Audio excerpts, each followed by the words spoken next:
would be minimized.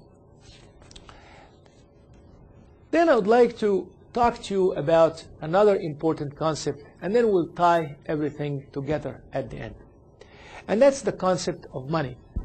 If you look at a dollar and you ask people, well, let me get a dollar out of my pocket. If you ask people, what is this? They say, well, this is a $5 bill. And I say, well, I can cut it. I can burn it. It's a piece of paper. Everybody gets scared. They say, this fellow Yahya is getting crazy. I say, no, I'm not really getting crazy. The reason you respect this piece of paper we call the dollar or the $5 so much is that it has a value. Many people make the mistake of calling it value. It is not value, but it is a measure of value. It's exactly as you stand up on a scale and you measure how high you are, how tall you are, or how short you are, or how much you weigh. So the scale is not the weight. You are the weight. The scale is nothing but a measuring device that would measure that weight. So this $5 bill is a measuring device. It says that I am capable of buying goods and services of up to what society agreed the value of this bill is. That's a very important point. So money is not a commodity, it is a measuring device. The second most important point is if we take this $5 bill or $1,000 and we put it in a jar and we close the jar and we leave that jar, the money in the jar for a year and come back, does it reproduce? It doesn't reproduce. Why it doesn't reproduce? Because it is not invested. Because it is not a seed. Because it is not a rabbit that reproduces. It's just a piece of paper. And if you are a good Muslim, you should pay the zakah on this money, which is 2.5%.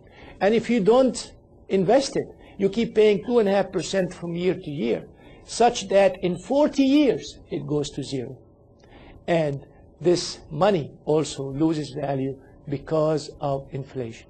And that's why the first and most important aspect of Islamic finance is to invest that money. Bismillah ar-Rahman ar-Rahim. وَالَّذِينَ يَكْنِزُونَ الذَّهَبَ وَالْفِضَّةَ وَلَا يُنْفِقُونَهَا فِي سَبِيلِ اللَّهِ فَبَشِّرْهُمْ بِعَذَابٍ أَلِيمٍ يَوْمَ يُحْمَى عَلَيْهَا فِي نَارِ جَهَنَّمَ فَتُكْوَى بِهَا جِبَاهُهُمْ وَجُنُوبُهُمْ وَظُهُورُهُمْ. And God says in the Holy Quran, those who amass gold and silver and do not invest it and do not spend it in the way of God, then tell them about the grievous penalty that's waiting from them. Not only a penalty that will have to do with the economic decline of the community because nobody invests in it, but a personal penalty on the Day of Judgment.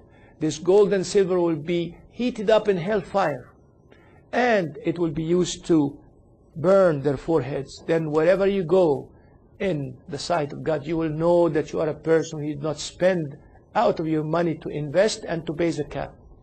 And your sides, so you will not be able to sleep on your sides, and your back, then you cannot stay on your back. So these are the two most important things. Money is a measuring device. It is not something that has value. It measures value. And money has to be invested back in the community such that we can create jobs, job opportunities, and economic activity that will make the community prosper and feel better.